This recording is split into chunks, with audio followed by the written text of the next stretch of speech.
Hey, how's it going, everyone? I hope you all are having an amazing day.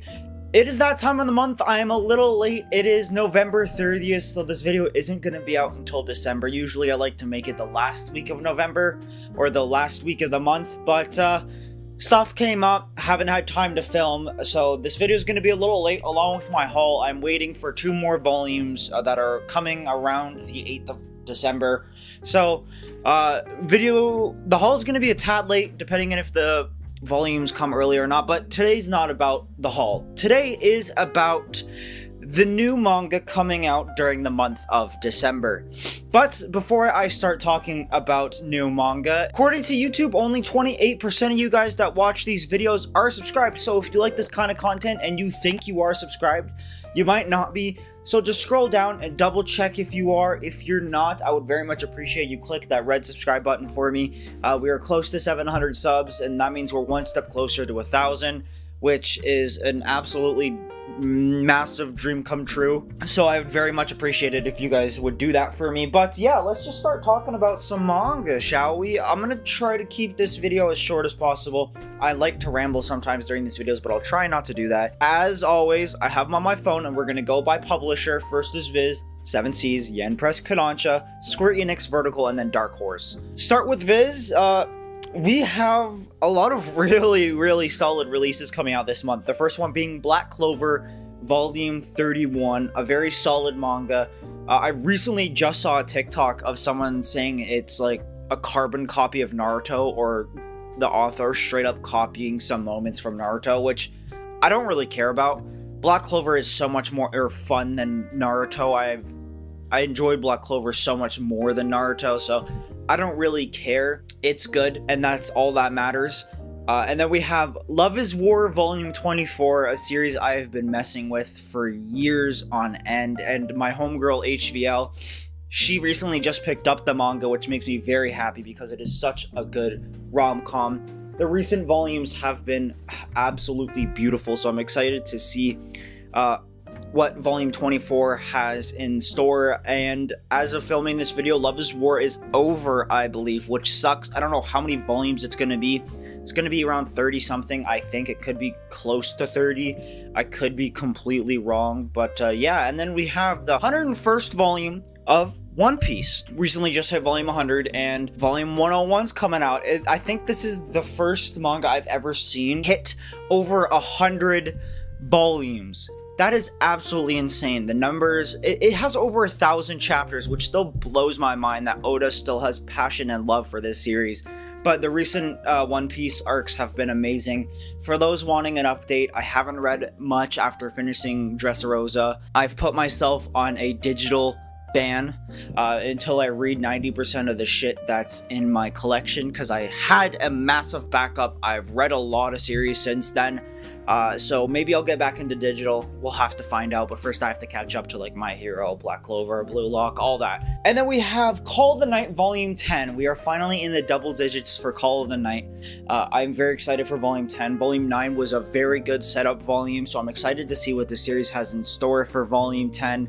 I heard it's absolutely phenomenal, so I'm very excited to see what this volume has in store, if it's as good as people say it is. So yeah, I'm just very excited. A volume I'm not picking up, I know a lot of people will, that is Cant Communicate Volume 22. Now I have to give props where it's due. The recent Komi volumes have been so beautiful. They have been so beautiful. So sad that the manga's not that good.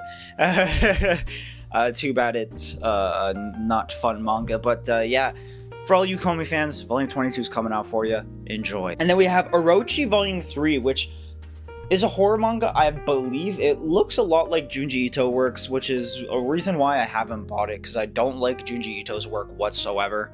I'm not really a fan of his storytelling. There really isn't any storytelling. It's more just visual horror, which kind of gets dull the more you read on. But yeah, I don't plan on picking up Orochi. Maybe in the future, if I do, it'll change my mind about the manga. But yeah, that's pretty much it for now. And then we have a manga I cannot wait for. That is Sakamoto Days Volume 5. I've been loving Sakamoto Days long before I got English releases. And Volume 5, I think, is going to be up to where I've read digitally. So everything after Volume 5 or 6 is completely foreign to me. I know nothing that's going to happen, so I'm excited to see some of the newer arcs that this manga holds, because I know nothing about it. I'm very, very, very excited. And then we have a very controversial manga, and one that got canceled really fast. I think it's only 3 volumes long, and that is the Hunter Guide Red Hood. I don't know if that's the full name, it could be, but the first volume's coming out now. Only reason why this is on my radar, because I think the art looks good, but I heard the storytelling's poo-poo, and it wasn't that good. Then we have a manga everyone loves, including myself. That is Allison Borderland Volume 4. Now, I haven't read the manga, but I did see the live action. If you guys are iffy about the live action, please go watch it. It is so good. The live action was so good. I didn't even know there was a manga to it after I watched it. It's that good. It could be its own standalone show. It was really, really, really well done. And then we have Jujutsu Kaisen Volume 18, a manga I'm not picking up. I know a lot of JJK fans are. Volume 16 really left a sour taste in my mouth. I'll see if I can explain it one day, but I don't think today's that day. And then we have Mission Yozukura Family Volume 2. It took me 2 months to find Volume 1, and I still haven't picked it up yet. I'm not really interested, nor is it one of my main priority manga right now. I have a shit ton of manga I need to pick up, so I think this manga is going to be on the back burner until I have some extra cash to burn. And then the last volume, I believe, of Masonikoku. I believe this is the last volume. I could be wrong, but I do know it is ending very, very, very soon. I believe Volume 10 is the last volume, but yeah, I've never read Masonikoku. I'm not a huge Rumiko Takahashi fan. I'm not a huge fan of her art, but yeah, it looks interesting. It definitely does scream the old romance vibes. Interesting. Maybe one day I'll pick up Volume 1 because it is relatively in stock. And then the last volume is a manga I'm definitely going to pick up, but that is Thus Spoke Rohan Kishibe Volume 2. That is the final volume. Sadly, this manga is only 2 volumes long.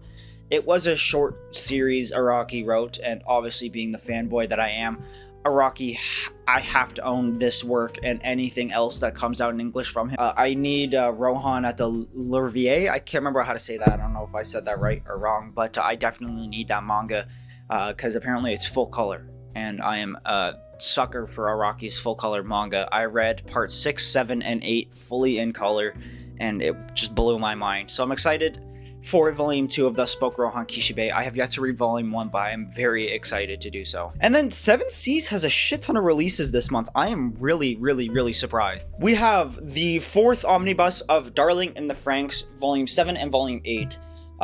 I've never seen Darling Franxx, nor do I ever want to. It's not a manga I'm really interested in. But yeah, and then we have Uzaki-chan, Volume 8. I've been kind of tempted to buy this manga only because I haven't seen the anime, and it does look cute. It does look interesting. I really want to find out, and also Uzaki's got a hot mom. I know nothing about Uzaki. I might watch the anime since it did end up on Crunchyroll after the Funimation and Crunchyroll merge, but then again, we'll see. I might just pick up the manga. And then we have Kimono Jihan Volume 3, a manga I have been messing with heavily. Ever since the first volume came out, it has been a very solid manga. I really love the mystery aspect. The characters are really well done. The kind of setting that they've created, it's well structured. I'm very excited for Volume 3 as I know nothing about this manga.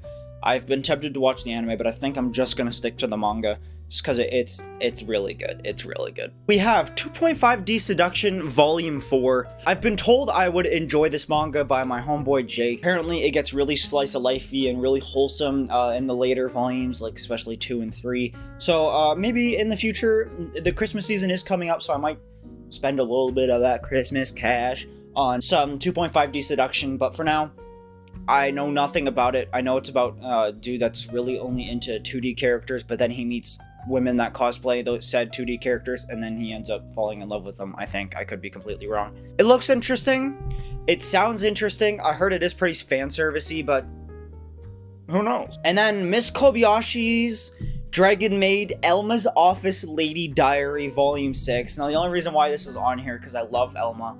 I love Miss Kobayashi's Dragon Maid, and people need to read it. More people need to read it and enjoy peak slice of life. One of the best slice of lives I've ever read and seen. It's so good. It was one of my first animes along with Laid Back Camp, so you can tell how much I love the slice of life genre. I basically grew up with it as an anime fan, just watching slice of life. So yeah, if you haven't, definitely go pick it up. It is a side story, and I do believe it is a 4-koma, which is why I haven't picked it up yet, because I'm not a huge 4-koma fan. But you never know, and maybe in the future we'll find out. Candy and Cigarettes Volume 2 is coming out as well. I know nothing about Candy and Cigarettes. The cover looks pretty cool. But I heard some people talk about it, so I know it is on a lot of people's radar, so Volume 2 is coming out for y'all. And then we have Colorless Volume 2, I believe. I could be wrong, because I have Volume 3 written down, but Volume 2 isn't out.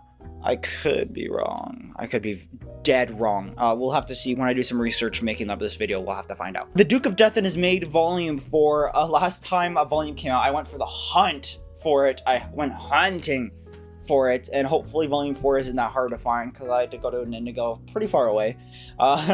So far, I've been loving this manga wholeheartedly. I think it is a super sweet, wholesome, and a little, very hint bit of raunchiness in it.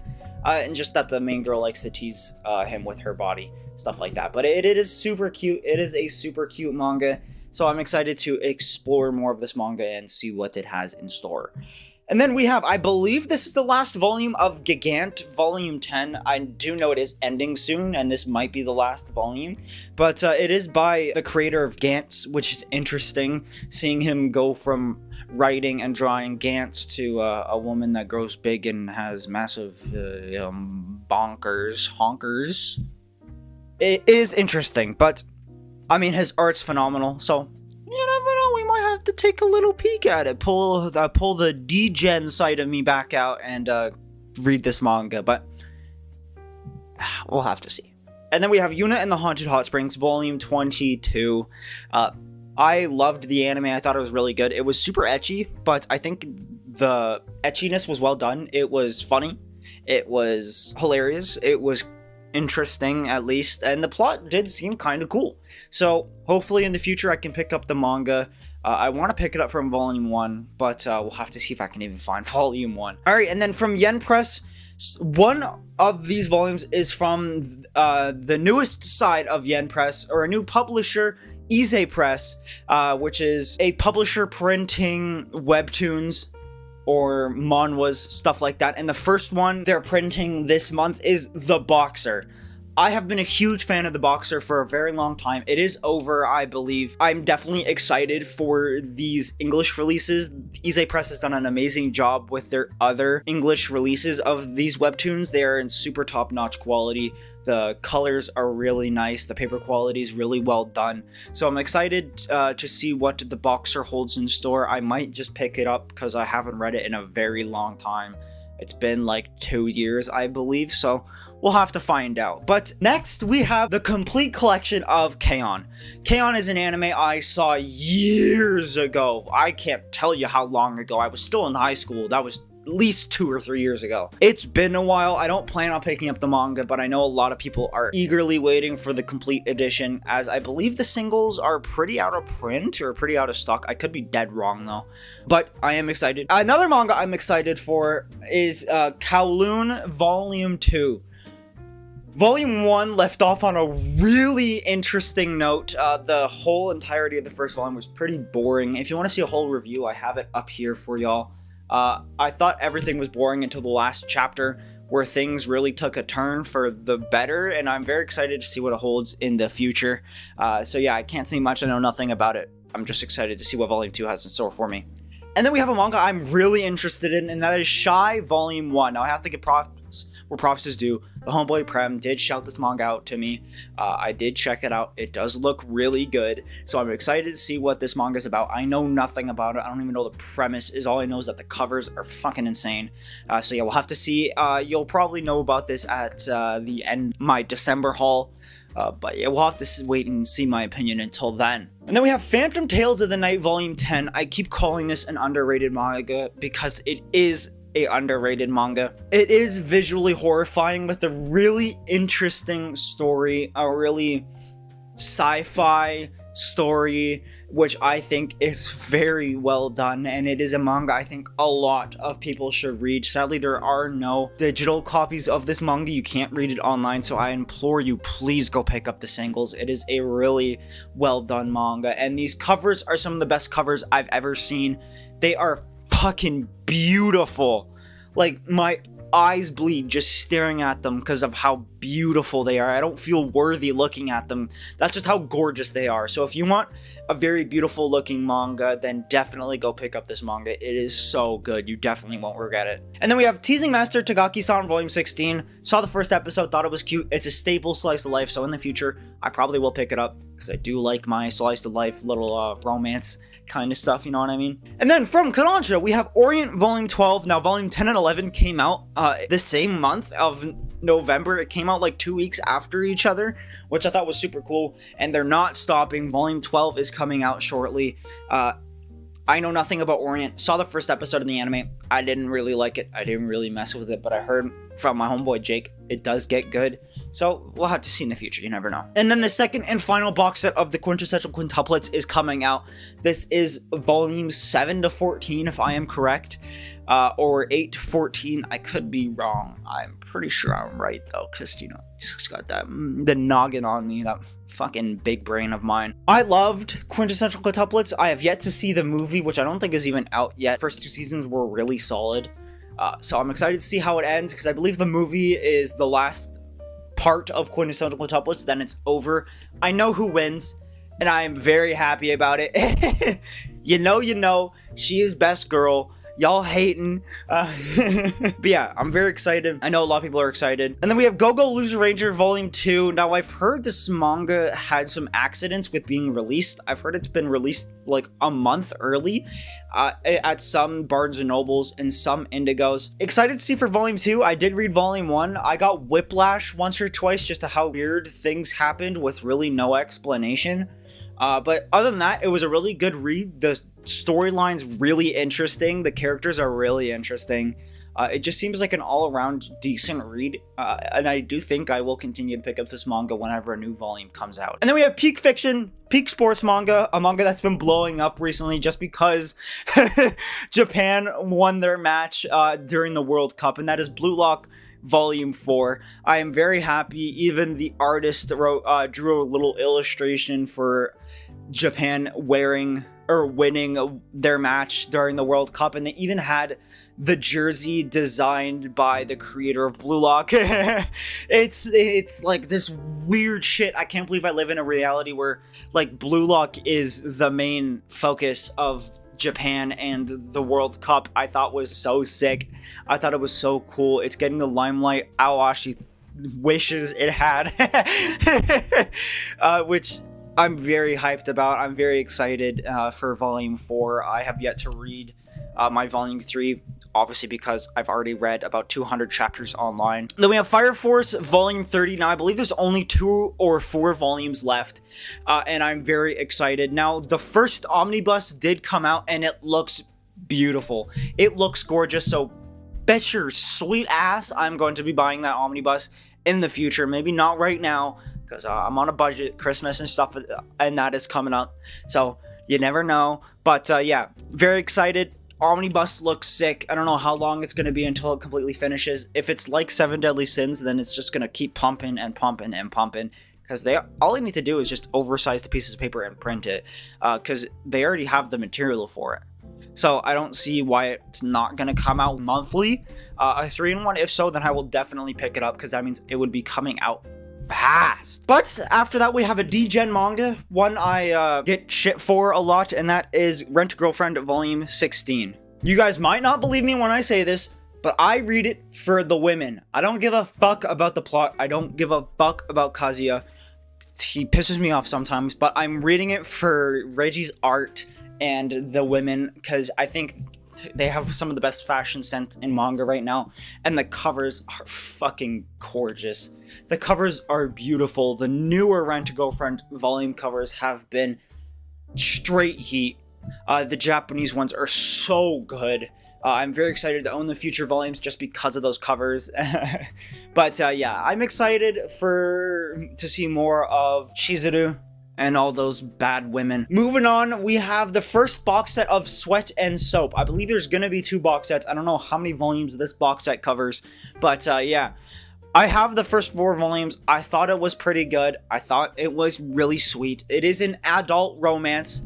Adult is a very big thing because I do have some sexy time in that manga. So if you're a little weak to that kind of stuff, you pussy, don't pick up the manga. But if you are and you like a nice mature adult romance, definitely go pick up Sweat and Soap. It is very good. And then from Square Enix, we have The Girl I Like Forgot Her Glasses Volume 1. I know nothing about it, although it is a rom-com or just a romance. I would like to expand my taste into the romance and rom-com section because I really only own a couple, and I think this manga is the one I would like to start with because I have heard some good things about it. But yeah, we'll have to see in the future. But for now, it's on my radar, low-key. And then we have, speaking of Blood on the Tracks and Shuzoshimi, we have Blood on the Tracks Volume 12. I don't know how many volumes are left. I don't know what's going to happen with the series. I don't know. I thought it was ending at Volume 11 or 10. People lied to me. Or I could have been dumb as bricks and just read it completely wrong. But I do think it is ending shortly, which is something I am excited for because I would like to experience this manga and read one of Shuzo Oshimi's apparently most popular works.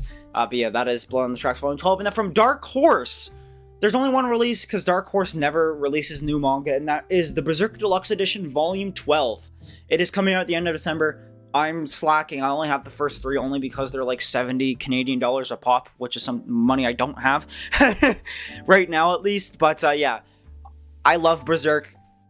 It's pretty decent. I don't have much of a sentimental attachment as I do JoJo's or Blue Lock, so it's not high up there on my list, but it is one I'm definitely interested in. But yeah, for this video, I hope you guys enjoyed. I love you guys. If there's any manga out there that you would like to pick up during the month of December, please let me know in the comments. I'll see you guys in the next video. Peace, take care, love y'all.